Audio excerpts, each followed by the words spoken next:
Welcome back, everyone, to a new episode of Red Flags, Green Flags, Modern Psychology for Everyday Drama. In Season 2, we are focusing on work relationships, specifically looking at red and green flags in the workplace. As most of our time is consumed by our job or profession, workplace conflicts are an inescapable part of everyday life. Now, the aim of this season is to help you better understand the drama that happens at work and to provide you deep insights to why people behave the way they do. Also, we will discuss different strategies on how to deal with workplace drama, from working with difficult managers and colleagues to surviving toxic work environments. By using a psychological lens to interpret real-life experiences at work, we can gain better insights on how best to navigate the complexity of a modern workplace. Now, in today's podcast, we will be discussing in depth how people's attitudes toward work have changed since the pandemic, and also explore the generational differences which impact how people value work nowadays. We will talk about specific examples on how these differences and mindsets show up in the workplace and how it can impact individual perceptions and team performance. We will also look at what managers are not getting right when managing a multi-generational workforce and what they should do better. What is the right mindset to have as a people manager, and which new ways of managing people are emerging in this post-pandemic era? We have spoken a lot about bad management practices in our previous episodes, and today, for a change, we will also discuss what are the red and green flags that managers should look out for in their employees. Joining me on my podcast today to talk about the modern workplace and changing attitudes and beliefs about work is Nisheeth Pathak, co-founder and CEO of WeSoar and the former senior HR leader at the Commercial Bank of Dubai here in the UAE. Nisheeth, welcome to the podcast. Thank you, Ali. Great to be here. Such a pleasure to have you here. I mean, I've known you for so many years already, and to have you here on my podcast to talk about such an interesting topic, it's absolutely a delight to have you here. Thank you. It is a topic that is not only interesting, but it's also very relevant. Super relevant. Absolutely. So before we get started, Nisheeth, why don't you tell the audience who you are and what you do? Okay, so I'm a bit of a nerd. My wife thinks that I've got my priorities all wrong, working 18 hours a day. That's been in the last 4 years, since the time we set up WeSoar. If I go back a little bit, I've done my share of experiments. I was a very studious kid. I qualified for the engineering kind of course, which is what the norm was for good students to do in India 25 years ago. I quit in 3 weeks. So I took a big leap, quit engineering, moved to accounting, studied to become a chartered accountant for 2.5 years. Didn't enjoy, found my calling in HR and people. And that was because I wanted to see what is this intangible asset called people that takes the valuation of companies much higher than companies with plant and machinery. While I was doing my MBA, my goal was to be Catbert, the evil HR director from Dilbert. So I wanted to be the evil HR director 10 years after graduating. And about 4 or 5 years ago is when I think I hit my midlife crisis. And I said, why do I want to be Catbert? Why are we doing HR this way? Why do we make people fill out forms? Whose life is better? And that was the realization after which we said, now we need to change things. We can't do people management the way it was done after World War II. Right. That's long gone. We have to find new ways of how to manage people effectively. We were already watching movies differently. Yeah. We were shopping differently. We were listening to music differently. We were not working differently. So that was the time when I turned around and said, technology is what I need to focus on. And yeah, here I am. People and technology. Fantastic. People and technology. Fantastic. So, Nisheeth, before we dive into this topic of, the modern workplace and multi-generational perspectives to work, or the changing attitudes, let's say, to work, and of course, to tap into your expertise in this perspective, I also like to open the space with a personal question, kind of to make, to ensure that we have a personal dialogue today. So my first personal question to you is, what are your beliefs about work, and, what's the significance work has in your life? Personally, for me, at this moment, work is very important. So WeSoar for me is my third child. So obviously, I have to grow her. And as a parent, I don't have a choice. Work should not be everything. And it's something that is a very personal thing, and it will differ from one person to another. But yeah, currently this is what is my passion and my mission in life. This is my purpose. So uh, it is the purpose that kind of helps me go through 18 hours every day without complaining. And I want to kind of create something that has an impact positively on people. So can I ask you, have you had a personal experience in life that made you just wake up and think, I don't want to go through that. What I went through, that's what makes me so passionate. Because often when I ask founders and CEOs and people who are very passionate about their job, there is something of a personal story there. What's your personal story? Yeah. So I worked for 18 years before I turned entrepreneur, right? So it was not like I woke up one day, dropped out of college and set Yeah. up something in the Yeah. garage. And through the course of my 18 years in HR, I have personally gone through ups and downs, right? I've had great managers. Okay, let me change it around. Every manager that I have worked with, you talked about red and green. Every manager I've worked in had more shades of brown or maroon than red or It's green. called beige nowadays. Yeah, beige flags. Depends on how much green and how much red. Yeah. But yes, Yeah. so what I would feel as an employee Yeah. is that I had good things to take from every single manager I worked with. And there was some things that I would not agree with or not like with them, right? So the question is, how can you take out all the good and make it a bigger thing? On the professional side, being in HR, I was responsible for manpower budgeting or workforce planning. I would put in place how many people we need to hire. But unfortunately, since 2009-10, since the financial crisis first hit, very, very unfortunately, I was also the person from whose office people exited the organization. I'm not kind of proud of it, and it was my job, but I had a role in possibly a few thousand layoffs. That's not a funny thing, right? And then when you look at organizations and we talk about employees not feeling loyal towards their employers, and the question would be, why would they? Right? What has the organization seems done? that loyalty is long gone in today's world. Exactly. Yeah. So run engagement surveys to give a score to that feeling of how committed you are to the workplace. But then one change of strategy, one bad quarter, and you would have people out the door. Right. Just to jump on that, I think that's a really important point. You're saying engagement, according to a lot of studies, right? A lot of studies that have been done around measuring engagement. It seems like in the last 10 years that engagement as employee engagement is at a historical low. Can you give any reasons why this is?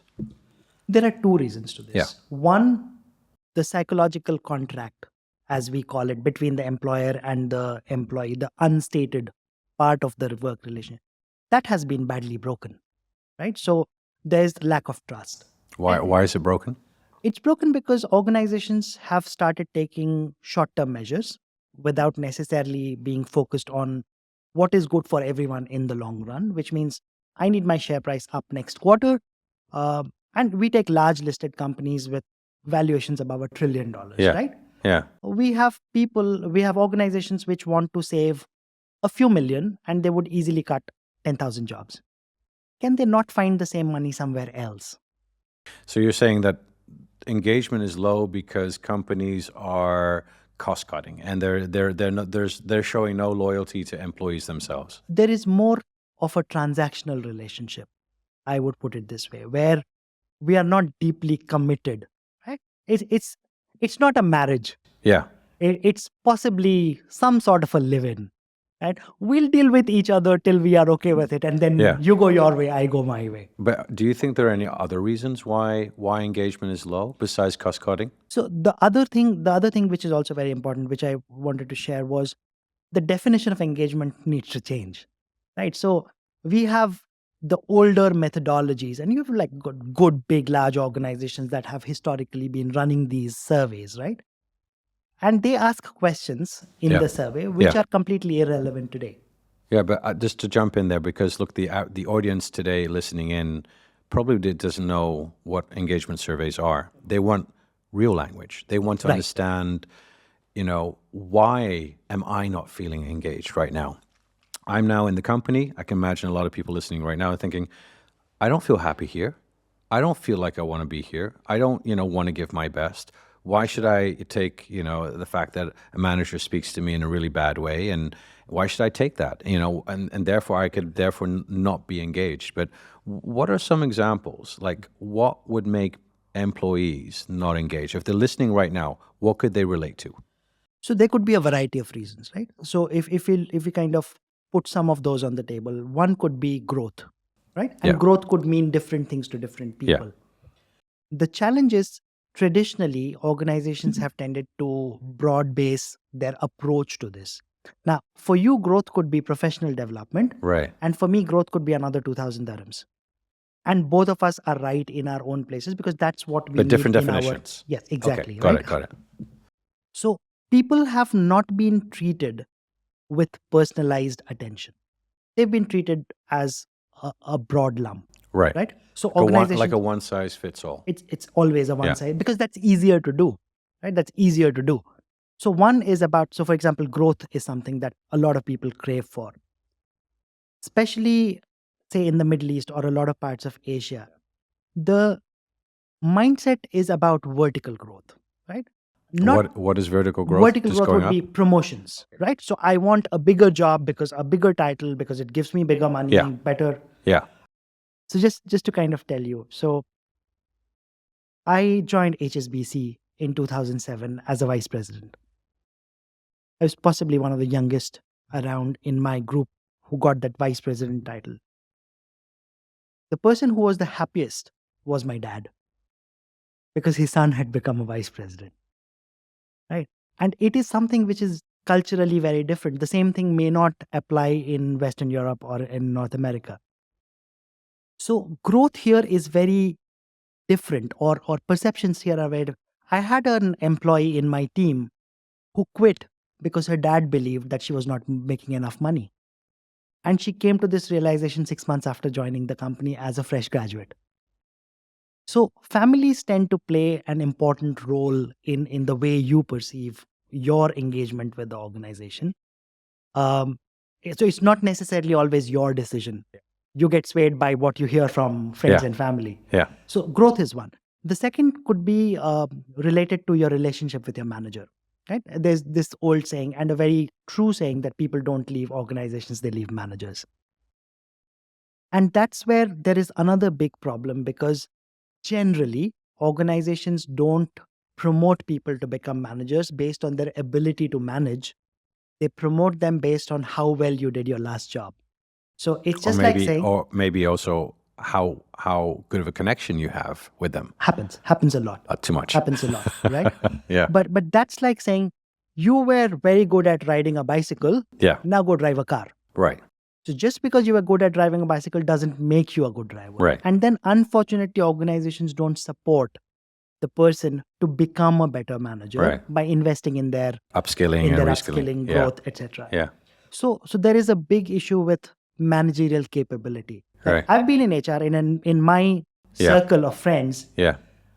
We've got weak line managers is Yeah. a very common phrase, Right. right? Almost every organization you would hear people saying we've got weak managers. But then the question is, why is it that every organization has weak managers? And what can we do to change that? Right. Right. So the manager-employee relationship is another thing. Yeah. So what I take away from this is that there are multiple reasons why maybe employees in the workplace don't feel as engaged, and bad management's one of them, definitely one of them. Yeah. I really like what you said. Like, you get attracted to work for a company for what the company stands for, but you often leave because of a bad relationship with that manager. And you also mentioned the cost cutting and this kind of efficiency, productivity focused mindset, and not a people focused mindset. Some companies do have that, a lot of them don't, and especially when we saw it during the pandemic, of course, and when the going gets tough, which companies decide to keep the people, Yeah. and which ones focus more on kind of the profit in the end. Yeah. So I think that was just a good thing because a lot of people think about it. It's like when people are now listening and thinking, I am not that engaged, and why is that? And what we're saying here is there are multiple reasons to that. It's a very personal thing. Yeah. It's a very personal thing. You can't narrow down engagement to 10 or 12 or 20 questions. because it would be very different for each person. We don't have a habit of listening within organizations. And that's the people connection, right? That's the people connection. So jumping onto that, today's workplace, if we compare it to 20 years ago, super complex, right? Super complex. Multiple generations, technological developments, AI already disrupting the way we work. And also we're seeing a huge focus now more onto well-being, employee sustainability, but also diversity in the workplace, right? Diversity and inclusion becoming a big thing. And so how is this impacting people's attitudes towards work, do you think? People's attitude towards work starts getting shaped when they're in school. And I have this literally daily conversation with my two daughters who are 16 and 14. And, we can come to Gen Zs later, but let me talk about what are the kids kind of learning in the school. So my daughters go to school. How old are they, by the way? 16 and 14. 16, 14, okay. And they're going to a school in London where one has just finished her GCSEs. The second one is going to take it in 25. I sense this very strange kind of emotion that working in an office is not cool, right? Losers work in offices, right? And this is something that drives me nuts, right? So everyone there wants to become a social media influencer like you, or without necessarily having the strength of a foundation behind them, right? The people want to become social media influencers, hairdressers, theater actors, or everything else. And I tell my daughters that it's great if you can make it big, but you would need to have a 0.05% probability of making it big in any of those professions. So if you do make it that big, very good. What if you don't? Where's your risk management perspective to life, right? Where's plan B? Right. So somehow kids start off with the feeling that working in an office is not cool. And that unfortunately carries on when they actually enter the workplace. And they start with this feeling that this is a compromise. Yeah. I should be making a video for TikTok rather than working on a spreadsheet. Tell them to come to me. I'll help them. Why not? But we need people to do the normal work. Yeah. But what is normal? That's a big question, because maybe normal is a perspective or a subjective evaluation of what work was, how we've been brought up. Yeah. But maybe in today's world, the nature of work is rapidly changing. And so maybe normal means something very different to that generation. Correct. So when I'm talking about normal, what I mean is the usual work related to sales, marketing, accounting, being a banker, serving someone in customer service, those kind of roles. Right. So those kind of roles will, at least for the next few years, and I'm already scared by what AI can do because we know how closely it is evolving. Maybe in a few years' time, even some of those jobs will go, for sure. But till that time happens, we need people to do those jobs, right? And if the workforce is entering an organization already disillusioned that, oh my God, I'm compromising on my happiness by joining an office and doing a desk job, that's not a good start. That is not a good start. Because imagine you were a player in a sport and you enter the field saying, oh my God, I'm going to get into drudgery. So I think we also need to address that at a foundational level. So say, for example, your eldest would get a job as a product manager at HSBC. Would you be happy? I'd be happy if she leads a balanced life, which means that she should be able to pursue her passion, which is theater. So she's training with West End. But I also need her to be financially independent, which may not happen for the first few years of a theater career, right?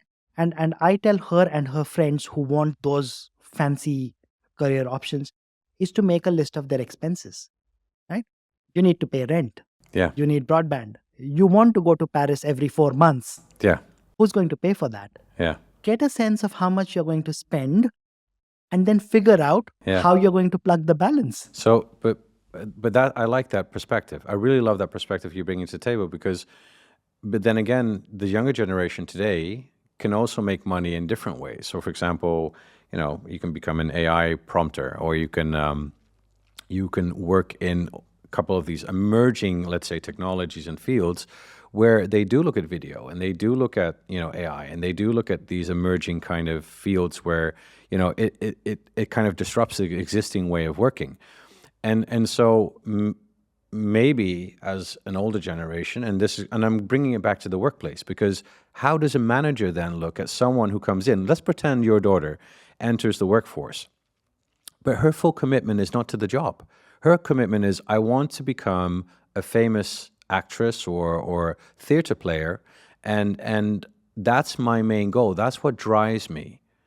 Then how, pretending not the father now, but as the manager, you don't see that full commitment towards the job, but they're still there. And would you evaluate that in the kind of way that you're used to, and that's how you've been grown and developed over the last 20, 30 years in your occupation? But then maybe we have a wrong viewpoint to how we evaluate Gen Z and how we evaluate their performance and their commitment and loyalty. Do you think that plays a huge role in? It does. And let me kind of try to bring in a wider perspective here. These disruptive jobs will keep coming for the next 45, 50, 100 years, right? There will always be something with which you can make more money. Like there are YouTube videos on how you can get $250,000 just by being a prompt engineer. Yeah. For how long? Next 6 months? Next 24 months? What after that? Right? So it's not about the cool job or the disruptive job you take up for the next few months.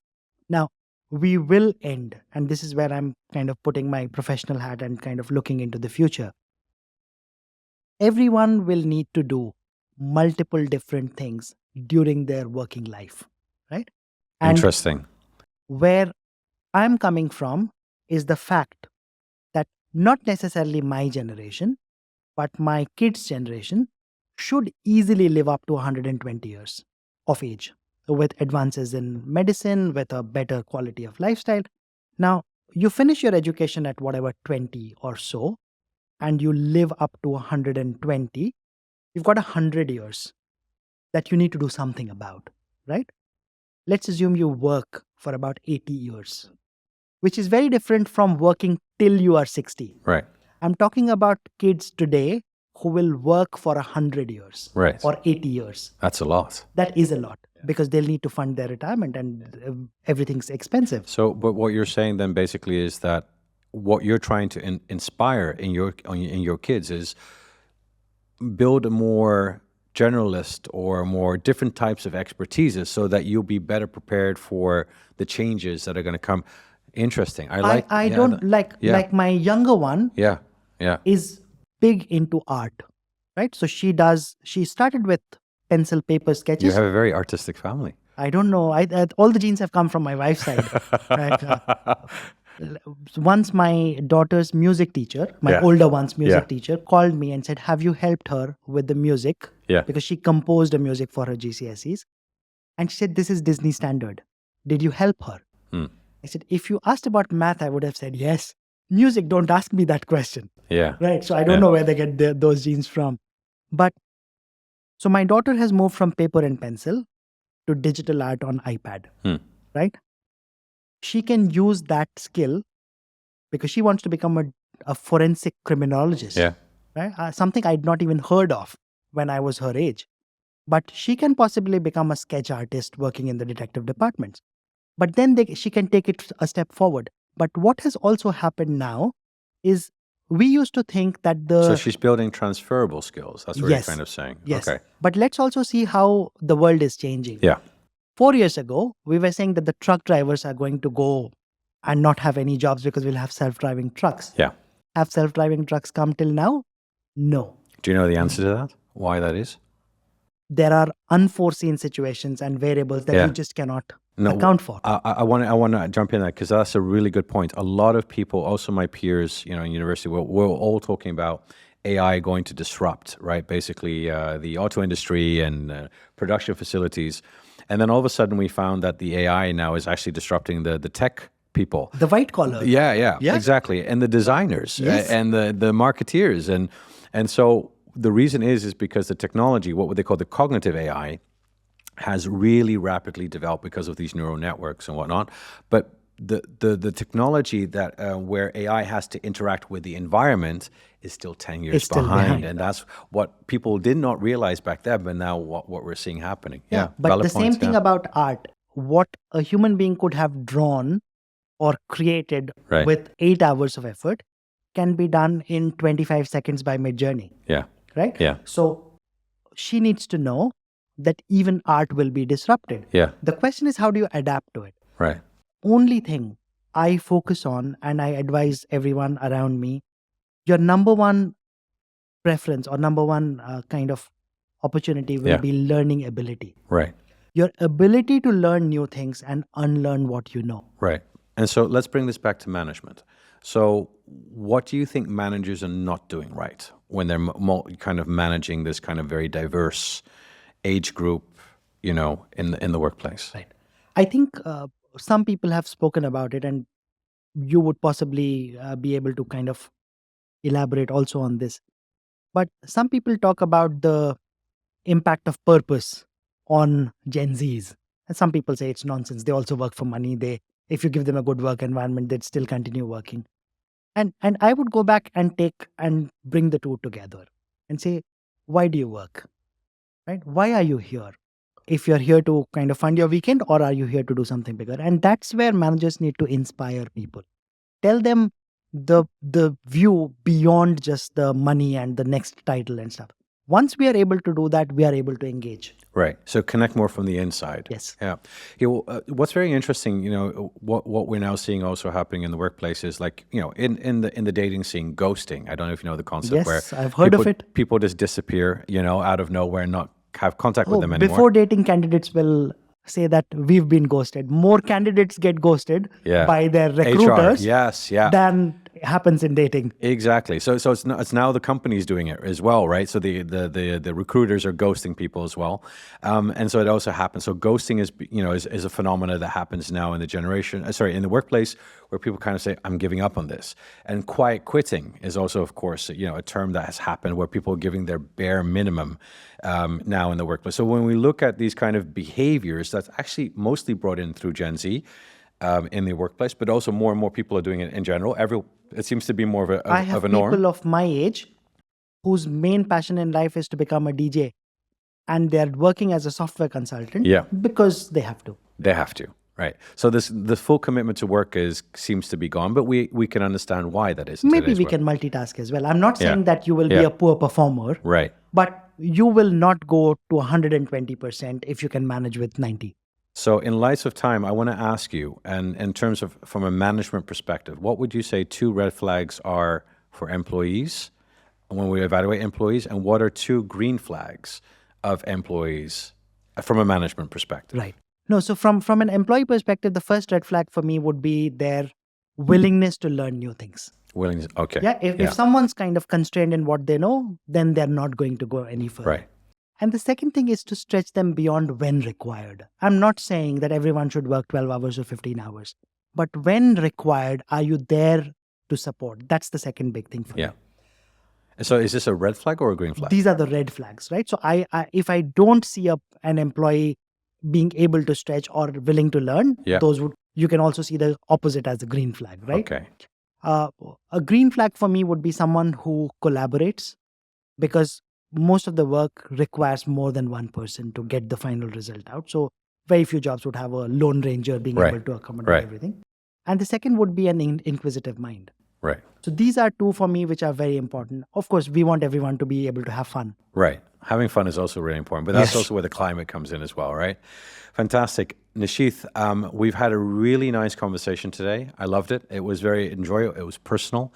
It was reflective. And I think you gave some really, really good insights in terms of how should we evaluate how different generations, basically, especially the younger generation now, right?